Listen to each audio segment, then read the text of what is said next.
আসসালামু আলাইকুম, সবাই কেমন আছো? আশা করি সবাই ভালো আছো। স্বাগতম জানাই আমার ইউটিউব চ্যানেল স্টাডি উইথ তুলিতে। আমি তুলি, আর আজকে তোমাদের জন্য নিয়ে এসেছি চতুর্থ শ্রেণী আমার বাংলা বই, পাঠ 5, জন্মেছে এদেশে। চলো তাহলে ভিডিওটি শুরু করি। জন্মেছি এই দেশে, লিখেছেন সুফিয়া কামাল। অনেক কথার গুঞ্জন শুনি, অনেক গানের সুর, সবচেয়ে ভালো লাগে যে আমার মাগো ডাক সুমধুর। আমার দেশের মাঠের মাটিতে কিষান দুপুরবেলা, ক্লান্তি নাশিতে কণ্ঠে যে তার সুর লয়ে করে খেলা। মুক্ত আকাশে মুক্ত মনের সেই গান চলে ভেসে, জন্মেছি মাগো তোমার কুলেতে, মরি জেনেও এই দেশে। এই বাংলার আকাশ বাতাস, এই বাংলার ভাষা, এই বাংলার নদী গিরিবনে, বাঁচিতে মরিতে আসা, শত সন্তান সাত করে এর ধুলি মাখি সারা গায়, বড় গৌরবে মাথা উঁচু করি মানুষ হইতে চায়। অর্থ জেনে নেই। কিষান চাষি, ক্লান্তি নাশিতে ক্লান্তি দূর করতে, গিরি পাহাড়, গুঞ্জন গুনগুন আওয়াজ, গৌরব সম্মান বা গর্ব, ধুলি ধুলা, মুক্ত আকাশ খোলা আকাশ, মুক্ত মন উদার মন, স্বাদ ইচ্ছা, সুমধুর অতি মধুর। কবিতায় যা বলা হয়েছে, এ কবিতায় দেশকে ভালোবাসার কথা বলা হয়েছে। দেশ কবির কাছে মায়ের মতো। এদেশে কবি জন্মেছেন, এদেশেই তিনি মরতে চান। দেশের মাটি ও ধুলো গায়ে মেখে সবাই বড় হয়। অনুশীলনী 1, কবিতা থেকে মিল শব্দ খুঁজি। বেলা খেলা, ভাষা আশা, ভেসে দেশে, হবে কবে, মন বন, ফুল কুল। 2, বাক্য লিখি। গুনগুন চাষি, ক্লান্ত, সম্মান, নদী, পথ। এগুলো দিয়ে বাক্য গঠন করো। গুনগুন, পাখিটি গুনগুন করে গান গাইছে। চাষি, চাষি মাঠে চাষ করে।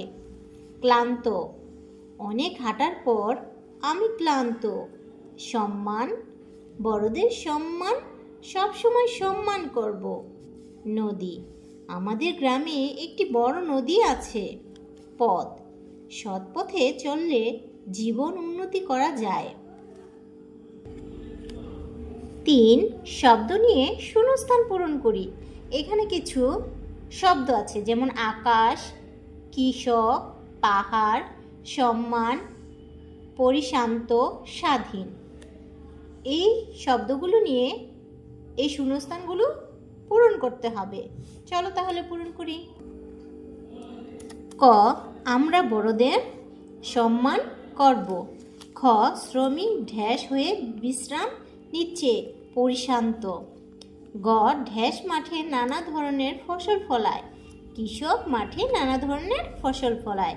ঘ, ঢ্যাস সাদা মেঘের ভেলা ভেসে বেড়ায়। আকাশে সাদা মেঘের ভেলা ভেসে বেড়ায়। ও, সিলেটেও ছোট বড় অনেক ঢ্যাস আছে, পাহাড় আছে। চ, আমরা ঢ্যাস দেশের নাগরিক, স্বাধীন দেশের নাগরিক। 4, প্রশ্নের উত্তর বলি ও লিখি। ক, ক্লান্তি দূর করতে কৃষক কি করেন? উত্তর, কৃষক সারাদিন মাঠে কঠোর পরিশ্রম করেন। কাজের কারণে তিনি খুব ক্লান্ত হয়ে পড়েন। তখন তিনি নিজের মনকে হালকা করার জন্য গান গেয়ে থাকেন। গান গাওয়া তার শান্তি ও কষ্ট কমাতে সাহায্য করেন এবং তাকে নতুন উদ্যমে কাজ করতে শান্তি দেয়। খ, কবি কেন এদেশেই মরতে চায়? উত্তর, কবি সুফিয়া কামালের লেখা জন্মেছি এই দেশে কবিতার দেশের প্রতি গভীর ভালোবাসা প্রকাশ পেয়েছে। কবি এই বাংলার প্রকৃতির প্রতিটি উপাদান, যেমন আকাশ বাতাস, নদী পাহাড়, বন এবং বিশেষ করে বাংলা ভাষাকে অত্যন্ত ভালোবাসেন। এই গভীর মাতৃত্ববোধ এবং দেশের প্রতি ভালোবাসার কারণে কবি তার শেষ নিঃশ্বাস এই দেশে ত্যাগ করার আশা পোষণ করেছেন। গ. মা ডাক কেন এত ভালো লাগে? উত্তর: মা পৃথিবীর সবচেয়ে মধুর ডাক। মা শব্দের মধ্যে রয়েছে ভালোবাসা, নিরাপত্তা, মমতা ও স্নেহ। ছোট থেকে বড় হওয়া পর্যন্ত সন্তান যখনই কষ্ট পায় সে মাকেই ডাকে। তাই এই শব্দটি শোনামাত্র হৃদয়ে শান্তি ও আনন্দ জন্মায়। মা শব্দটির সাথে যে আবেগ ও অনুভূতি জড়িত তা ভাষায় প্রকাশ করা সম্ভব নয়। কবির কাছে পৃথিবীর সব শব্দের চেয়ে মা ডাক বেশি সুমধুর ও প্রিয়। ঘ. এদেশে শিশুরা কি হতে চায়? উত্তর: এদেশে শিশুরা মর্যাদাপূর্ণ এবং আত্মবিশ্বাসী মানুষ হিসেবে নিজেদের গড়ে তুলতে চায়। তারা চায় সব সময় মাথা উঁচু করে চলতে এবং দেশের জন্য গর্ব বয়ে আনতে। তারা নিজেদের দেশকে ভালোবাসবে, দেশকে গর্বিত করবে এবং সৎভাবে জীবনযাপন করবে। এটি তাদের স্বপ্ন ও স্বাদ। শিশুরা দেশের প্রতি ভালোবাসা বজায় রাখবে, প্রাকৃত ও সম্মানিত মানুষ হিসেবে সমাজে প্রতিষ্ঠিত হতে চায়। ও. বাংলাদেশের প্রাকৃতিক কি কি ভালো লাগে? উত্তর: বাংলাদেশের প্রাকৃতিক সৌন্দর্য অপার এবং বৈচিত্র্যপূর্ণ। প্রকৃতি তার উদার হাতে এদেশকে সাজিয়েছেন। এখানে 6টি ঋতু তার ভিন্ন ভিন্ন রূপ নিয়ে আসে, যা প্রকৃতিকে ভিন্ন ভিন্ন সময়ে ভিন্ন ভিন্ন সাজে সজ্জিত হয়। মুক্ত এই প্রাকৃতিক বৈচিত্র্য এবং সৌন্দর্যই বাংলাদেশকে বিশ্বের অন্যান্য দেশ থেকে অনন্য করে তুলেছে। 5. আগের চরণ লিখি। কিষাণ দুপুরবেলা। এর আগের চরণ আমাদের দেশের মাঠের মাটিতে। সুর লয়ে করে খেলা। এর আগের চরণ ক্লান্তি নাশিতে কণ্ঠে যে তার। মুক্ত আকাশে মুক্ত মনের সেই গান চলে ভেসে। সেই গান চলে ভেসে এর আগের চরণটি হলো মুক্ত আকাশের মুক্ত মনের। মরি যেন এ দেশে। এর আগের চরণ জন্মেছি মাগো তোমার কুলেতে। 6. কবিতাটি আবৃত্তি করি।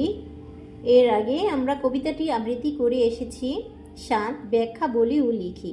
যেমন: শত সন্তান সাত করে এর ধুলি মাখি সারা গায়, বড় গৌরবে মাথা উঁচু করি মানুষ হইতে চায়। এই দেশের মানুষ জন্মের পর থেকে দেশের মাটি, ধুলি ও প্রকৃতির সঙ্গে বড় হয়। তারা মনে করে নিজ দেশের মাটিতে বেড়ে ওঠার গর্বের বিষয়। তাই দেশের ধুলি শরীরে লাগলেও তারা সম্মানের সঙ্গে গ্রহণ করে। সেই ধুলির মধ্যেই তাদের শিকড়, ইতিহাস ও পরিচয় লুকিয়ে আছে। কবি বুঝাতে চেয়েছেন যে এদেশের অসংখ্য সন্তান নিজের দেশকে প্রাণ ভরে ভালোবাসে। তারা দেশের জন্য সৎভাবে বাঁচতে চায়।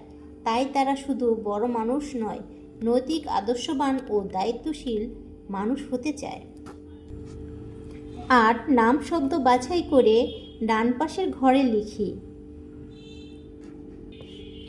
যেমন: আকাশ, চায়, মধুর, তিনি, বাতাস, সুন্দর, বন, পাহাড়, সে, দেশ, নদী, ভেসে, সন্তান, উঁচু, ধুলি, মানুষ, করি, গৌরব, স্বাদ, মাথা, তরল, গাছ।